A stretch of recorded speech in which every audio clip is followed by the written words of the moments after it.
Some people think that you need to hold a balance on your credit card just so you can kind of keep your credit good and keep your scores looking good. You do not have to hold a balance on your credit card. Now, if you have a card and you haven't used it for 4, 5, 6, 7, 8, 9, 10 years, then would be in your best interest to actually use it.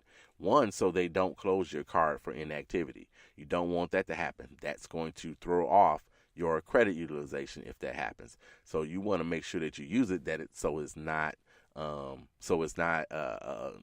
closed on you, and you don't want to close those cards either. All right. So don't close this too. Something you don't want to do. Don't close counts that hit zero or your old accounts. That can hurt your credit utilization. You don't want to do that. So if you've got a credit card, you haven't used it in a long time, you don't want to use it, you don't have any plans to use it, but it has a $2,000 limit on it and no balance, that's working in your favor. It's working greatly in your favor. It's counteracting some of the other balances that you might have on other credit cards. So you need to make sure that that account stays on your credit report. Old accounts that are positive stay on your credit report for 10 years. Accounts that are negative, if something went wrong with that particular account, they stay on your account for 7 years. So you're getting the benefit of it being an old account, whether it's closed or not. Don't close accounts that hit zero. All right. And specifically, I'm thinking of a scenario like this. Oftentimes, you may get a credit card from a company because you went in and you got the 6 months same as cash, whether you're trying to buy furniture or an appliance or some electronics or whatever, and you get that 6 months same as cash or 12 months no interest, all those kinds of things. So this might not be a place that you frequent. So once you get the card, some people will close the card once they get the card. They may even still owe on it, and they actually close the card. Do not do that, because then you're backwards. So now you owe somebody, you owe a credit card money, but you have absolutely no limit on that particular card if you close it while you owe on it. That will hurt you tremendously when it comes to your credit score. Even though it's only quote unquote only 30% of your score, that will hurt you tremendously. So absolutely, that's the last thing you want to do is close it and you have a balance on it, whatever it is. And you don't want it to let that happen to you either, because some companies, if you don't pay or you have an issue and you still owe them money, they might close your credit card or they reduce your limit on the credit card. That's the absolute It's one of the worst things that you can have done by a credit card company for you. So do not allow those things to happen. So let me do, it's 18 after already. So let me do, it's 18 minutes into the show. So let me do a couple more shout outs. We're going to do the question of the day, and I'm going to come back and we'll finish Credit's 30-30 rule. Herschel Frierson, he celebrated a birthday. Happy birthday to you, Herschel. I got to give Vicky Bonds a big happy birthday to you, Vicky Bonds. And I believe she is celebrating her silver anniversary with Alpha Kappa Alpha. So happy birthday to you. This Bonds family have all been mentioned, I believe, now on the 800 Credit Score Man show, because they've all celebrated birthdays in the last month or so. So happy birthday to you, Vicky. Rob Jackson, yes, Robert Jackson, happy birthday to you. Speaker extraordinaire, motivational speaker, loves the youth, always talking to the youth about doing better, being better, getting the ones that are on the street and getting them in the classroom and things of that nature. So Rob Jackson, I want to say salute to you, man. Happy birthday. Both Vicky and Rob celebrate their birthday today. So happy birthday to y'all. And Greg King, yes, you already know, it's not a show if a king does not get a shout out on the show. So Greg King, my cousin, yes, he celebrated his birthday. So he's celebrating his birthday. So happy birthday to you, Cuzzo. Happy birthday. He's also one of my frat brothers too. So we're not only cousins, but we're frat. Happy birthday, Greg. And then I got to give Valerie Harris a shout out. She celebrated her birthday on March the 31st. So I'm behind on you, not like I was behind on Keith Case, but Valerie Harris, happy birthday to you as well. All right, so question of the day. question of the day came from Indiana. Came from Micah in Indiana. She said she filed bankruptcy. Oh, and you can contact me too. 800 at creditscoreman.com. That's how you can email me. 800 at creditscoreman.com, or catch me on Instagram or Facebook. 800 creditscoreman on both of those, and Twitter at creditscore_man.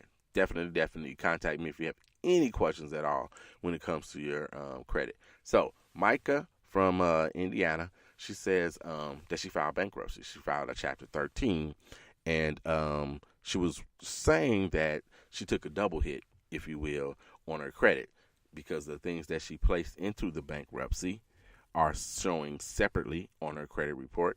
And then, of course, she has the bankruptcy on her credit report as well. So it's almost like a double whammy. And so she says, what should she do about this? Or is this the correct? Is this the way it's supposed to work?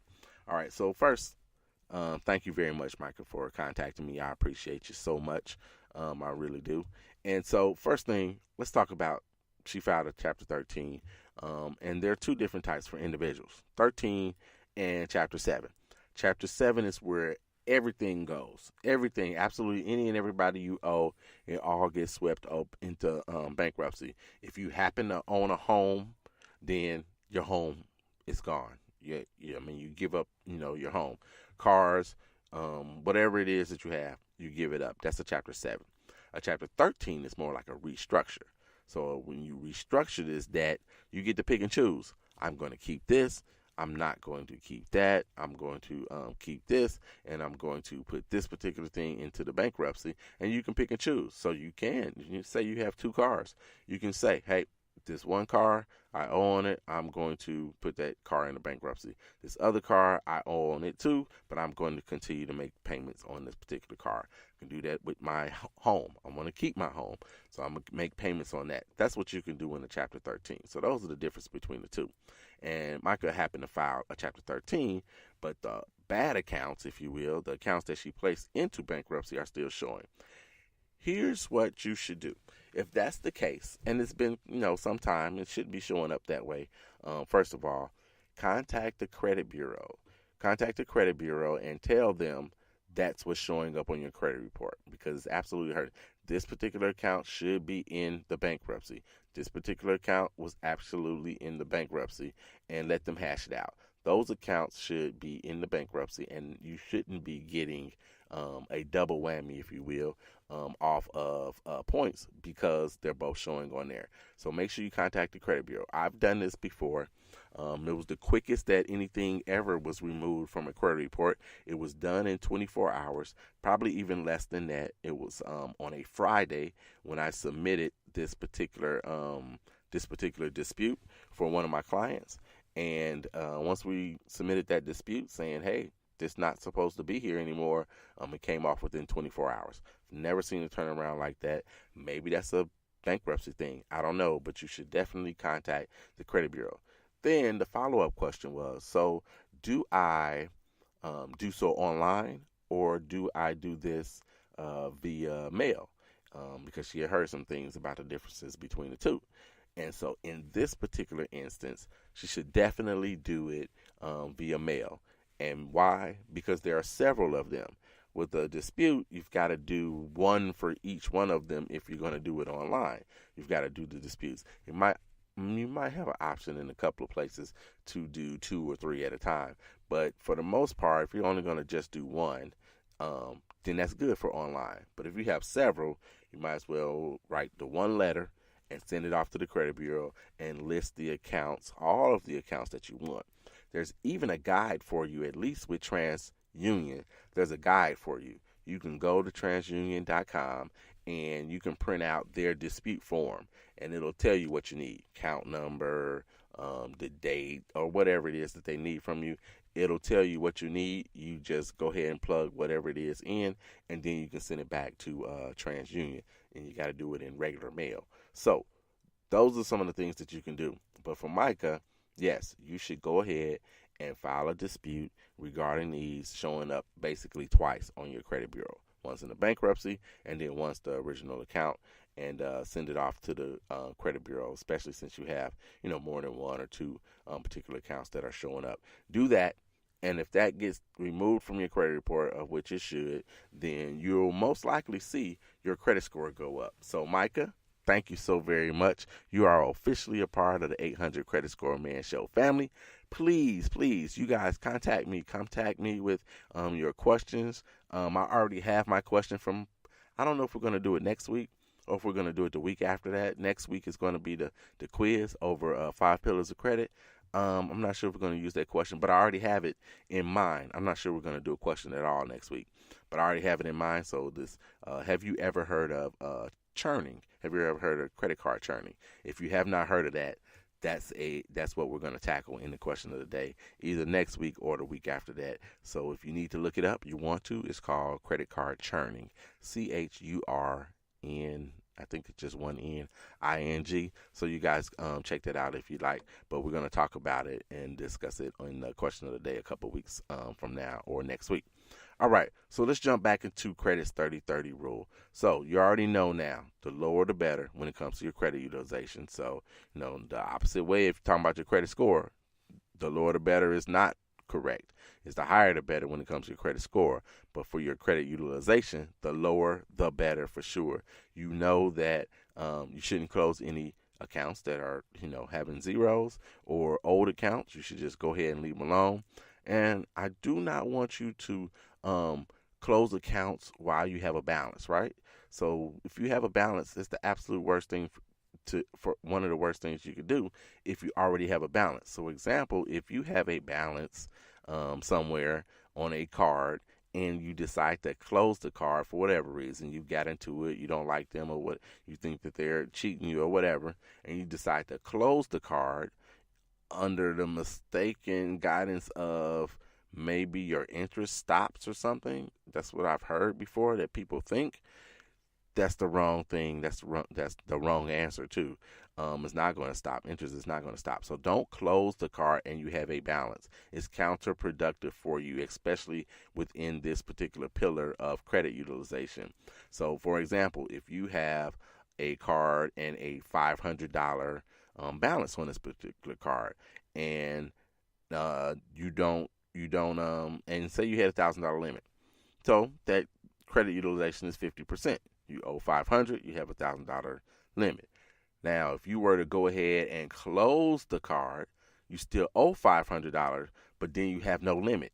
You have no limit at all. No limit soldiers. You have no limit. So now you owe $500 with no limit means you have a 500% credit utilization on that particular card. You got a 500% credit utilization, and that's going to throw off all the other cards that you have, whether it's one more, two more, five more. It's going to throw it all off, and your credit utilization is going to be extremely high, and your credit score is going to plummet. So you do not want to do anything like that. You don't want to have a card closed on you and you still have a balance, and you don't want to close a card that you still have a balance. Kind of like I said, you go to a place and then you get some merchandise and then you decide I'm gonna close it, and you close it even before you've paid it off. That's not what you want to do. That's the opposite of what you want to do. You do not want to do anything like that.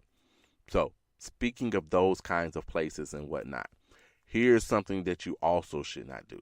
So when you get a card and you get it from, pick a place that you may not frequent at all, please do not close that card once you finish your 12-month same as cash or 24-month same as cash. There are some places now that are doing 5 years same as cash. So if you've had a card for 5 years and you didn't pay any interest on it and whatnot, but you've never visited that store in those 5 years, I don't care. Keep that card, because you've had it for a long time. Your length of history is part of that. You've made payments and made payments on time. You get all that positive energy, I guess, or items on your credit report, and so you do not want to close that particular account at all when you do that. All right, so make sure you don't do that. So since this particular pillar happens to be 30% of your score and they want you to be at 30%, you now know that credit utilization is 30%, and that the credit score, that credit's 30-30 rule absolutely exists, and this is why. That 30